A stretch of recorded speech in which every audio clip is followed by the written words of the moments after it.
నేను చదువుతున్న మన క్లాస్మేట్స్ అని చెప్పారు. నాకు అసలు ఇక్కడ లేని ఆనందం వచ్చింది. ఎందుకంటే నేను మన 10th క్లాస్లో మనం ఫైనల్లో గ్రూప్ ఫోటో దిగే రోజున ఒకరోజు ముందు మా ఊరిలో ఏదో సంఘటన జరిగితే నేను వెళ్ళిపోయాను. గ్రూప్ ఫోటోలో లేరు. రెగ్యులర్గా సోషల్ మీడియా ఈ మధ్యన అందరం చూస్తుంటాం, ఆ స్కూల్ వాళ్ళు ఈ స్కూల్ వాళ్ళు ప్రోగ్రామ్ చేసుకుంటున్నారని. అమరేందర్ రెడ్డి గారు చెప్పే కంటే 3 రోజుల ముందు నేను అనుకున్నాను, కానీ వాళ్ళు చేసుకున్నారు కావచ్చు, అయిపోయింది వచ్చి ఇప్పటికే మన 55 సంవత్సరాలు దాటిపోయింది, ఎన్నిసార్లు అయిపోయి ఉంటుంది, నేను దొరకపోయి ఉండొచ్చు అని అనుకున్నాను. కానీ ఆయన కాల్ విన్న తర్వాత చాలా సంతోషం వచ్చింది. అందరూ చూస్తాం, మేము 87 సంథింగ్ 90 స్టూడెంట్స్ ఉండేది. మేము కనీసం ఒక 60-65 స్టూడెంట్స్ అయితే వస్తారు.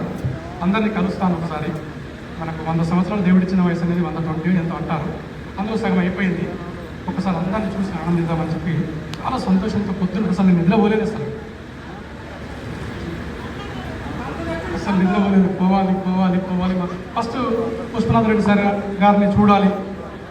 మా సార్ అంటే నాకు చాలా ఇష్టం. ఎందుకంటే ఫస్ట్ హాస్టల్కి వచ్చి గౌడిగాడు లేచాడా, అరే గౌడిగాడు ఏంటరా అని ఫస్ట్ లేపేవారు పుష్పనాథ్ రెడ్డి సార్ గారు. ఇంకోటి ఏంటంటే మనకి శ్రీనివాసరెడ్డి సార్ గారి ఆధ్వర్యంలో మనం ఎక్స్కర్షన్ వెళ్ళాము. ఎవరెవరు వచ్చారో నాకు తెలియదు. ఒక 2 బస్సులు తీసుకొని వెళ్ళాము. దగ్గర 14 డేస్ మరి 18 డేస్ వెళ్ళాము.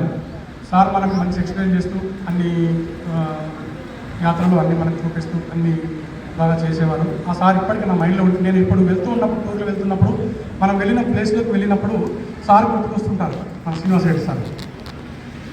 అట్లనే మనకు రామారావు సార్ అని మా ఊరు ఆయన ఉండేవారు. ఆయన తరఫునే దేవరావు గారి తరఫున నేను ఇక్కడికి వచ్చాను కాబట్టి వాళ్ళు కూడా రెగ్యులర్ గుర్తుకొస్తున్నారు. ఈ పుష్పనాథ్ రెడ్డి సార్ మన రోజు గుర్తుకొస్తారు. నేను నా పిల్లలు తిరిగినప్పుడు సార్ మన గుర్తుకొస్తున్నారు. ఎందుకంటే సార్ మమ్మల్ని బాగా అంత పిల్లల్లాగా చూస్తున్నారు. మన అందరినీ హాస్టల్లో లేని వాళ్ళు కూడా క్లాస్ రూమ్లో కూడా తన పిల్లల్లాగానే ట్రీట్ చేస్తూ తిట్టేవారు. తర్వాత మనం బయటకు వెళ్తూ ఎవరినైతే బాగా తిట్టాడో గుర్తుపెట్టుకొని బయటకు వెళ్తూ భుజమే చేసుకొని, అరే ఏమనుకోకరా బిడ్డ, చదువుకోవాలి, మీ లైఫ్ బాగుంటుంది, మేము ఎంతో కష్టపడి వచ్చాము, మా పూర్వీకులకు చదువులు లేవు, మీరంతా చదువుకోండి అని చెప్పి బాగా చెప్పేవారు పుష్పనాథ్ రెడ్డి సార్. అందుకని సార్ నాకు ఎప్పుడు గుర్తుంటారు. నేను సార్కు ఇక్కడ వేదికపై ఉన్నటువంటి ఉపాధ్యాయులందరికీ మరొకసారి పాదాభివందన తెలియజేస్తున్నాను.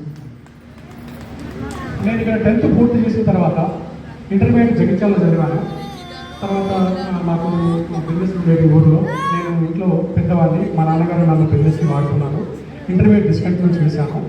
తర్వాత నాకు 3 పిల్లలు, ఒక పాప, 2 బాబులు. నేను కోల్పోయిన చదువుని పుష్పనాథ్ రెడ్డి సార్ గారు నాలో ఏం చూడాలని కోరుకున్నాను కొట్టేవారు, నేను అది నా పిల్లల్లో చూడాలని నేను హైదరాబాద్కి షిఫ్ట్ అయ్యాను. నాకు అప్పటికి నేను ఇంటర్ డిస్కంటిన్యూ, నాకు ఎక్కువ ఏం తెలియదు. హైదరాబాద్లో కూరగాయల వ్యాపారం పెట్టుకున్నాను. 20 సంవత్సరాలు కూరగాయలు అమ్మాను. పిల్లల్ని 3 బాగా చదివించాను. అందరూ అమెరికాలో సెటిల్ అయ్యారు. పాపకు పెళ్ళింది. అల్లుడు, పాప, మనవడు యూఎస్లో ఉంటారు. పెద్ద కొడుకు యూఎస్లో ఉంటారు. చిన్నబాబు మనమే ఎంఎస్సీ కంప్లీట్ అయింది. ఆయన పెళ్లి కోసం చూస్తున్నాను. మేము గౌడ్స్, మీకు తెలిసిన మంచి అమ్మాయి ఉంటే కూడా చూడండి. మన గ్రూప్లో పెట్టండి మా అబ్బాయికి.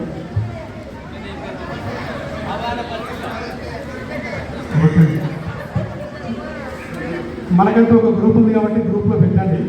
అబ్బాయికి అమ్మాయికి నచ్చితే మనందరం కలిసి మనం ఇట్లా దగ్గర నుండి పెళ్లి చేస్తాం. నేను కూడా మీరు అడిగితే నేను కూడా మా దగ్గర ఏం కావాలనేది, నా దగ్గర ఏముందనేది మీకు చెప్తాను.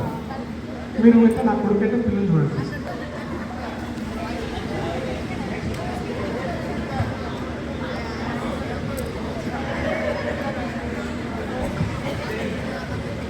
ప్రస్తుతానికి నా భార్య నేను ఇప్పుడు తార్నాకలో ఉంటున్నాను.